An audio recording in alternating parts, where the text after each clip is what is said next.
Zonja Albena Reshitaj, me Albenën për sërinë e Kuvendin e Kosovës, çfarë duhet të pret qytetarin nga ju? Pak a shumë i thatë gjërat, por si përfundim. Tani gjithmonë, për shembull në Shtetet Bashkuara të Amerikës, kur kandidojnë kongresistët, senatorët kur janë kandidat për të fituar pozicionin, ju shikohet shumë mirë CV-ja, historia atyre familjare, profesionale, kështu me radhë, dhe ka shumë rëndësi ajo. Dhe unë mendoj që vinë nga një familje ndershme, me prindër të cilët më kanë edukuar gjithmonë që të jem në shërbim të tjerëve, duke u nisur nga ideja që jam fëmiu i madh në familje, që gjithmonë është dashur të kujdesem për vëllezërit dhe motrën më të vogël. Pastaj jam stërmbesa e një patrioti, një heroi të kombit, siç është Ram Llaca, diçka që më bën të ndihem gjithmonë krenar, por edhe më shumë përgjegjëse, sepse në çdo veprimtimin politik mendoj dy herë. Një, për atë se si po e bëj të ndihet familjen time me punën time, dhe e dyta, trungun tim familjar. Dhe në çdo veprimtimin, çdo hap që bëj, unë i mendoj të dyjat, sepse duhet të kem përgjegjësi të dyfisht me çdo veprim dhe punë e kontribut që jap për vendin. Unë mendoj që qytetarët do të më përkrahin për atë që kam bërë gjithmonë dhe kanë pritur gjithmonë nga unë.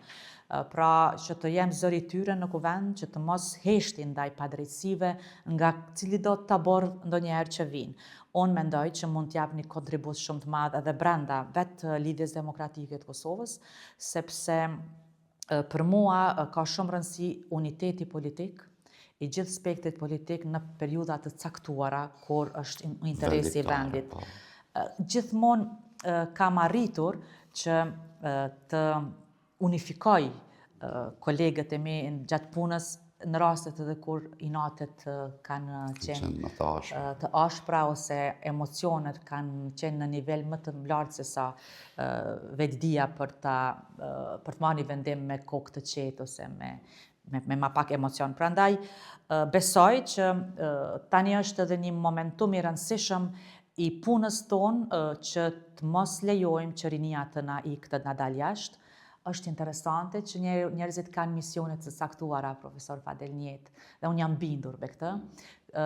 Para shumë vite kur jam fut politik, kam thënë shpresoj që nuk do të vinë një ditë kur unë do të duhet punoj që njerëzit të rinë në Kosovë. Për shkak se stërgjyshi im ka punuar, është sakrifikuar që shqiptarët jetojnë në Kosovë, e të mos ikin në Turqi. Mirë po, ky cikël jetësor, sikur po kthehet sërish në atë pikë, ku unë si stërmbesa e tij do të duhet të punoj shumë, të jap kontribut shumë, që sërish popullin tonë e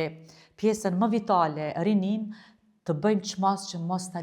lejojmë të na largohet nga vendi. Prandaj ndoshta edhe është mision fisnik i yni që të punojmë këtë drejtim, që ta bëjmë një shtet më funksional, më të qëndrueshëm, më me perspektivë, që sidomos rinia jonë të mos e shoh si mundësi të vetë me largimin nga Kosova. Zonja Albena Reshitaj, kemi edhe shumë shka për të folur, por me qenë se kemi kohën e limitizuar të këtij emisioni, bili për shkak të interesit të gjërave të cilat ju vetëm po sa i thatë, e kemi tejkalu, ju falenderoj në emër të redaksisë sonë dhe ishte kënaqësi që ishit në studion tonë. Faleminderit shumë, më lejo shkurtimisht vetëm të bëj një thirrje për gjithë qytetarët e komunës Suarekës, por dhe më gjë, po sidomos për qytetarët e komunës Suarekës, ta bëjnë ndryshimin e madh kaq shumë të rëndësishëm, të dalin në votime. Dhe aq më shumë lutz të gjitha gratë, vajzat, sepse tani është koha e tyre dhe është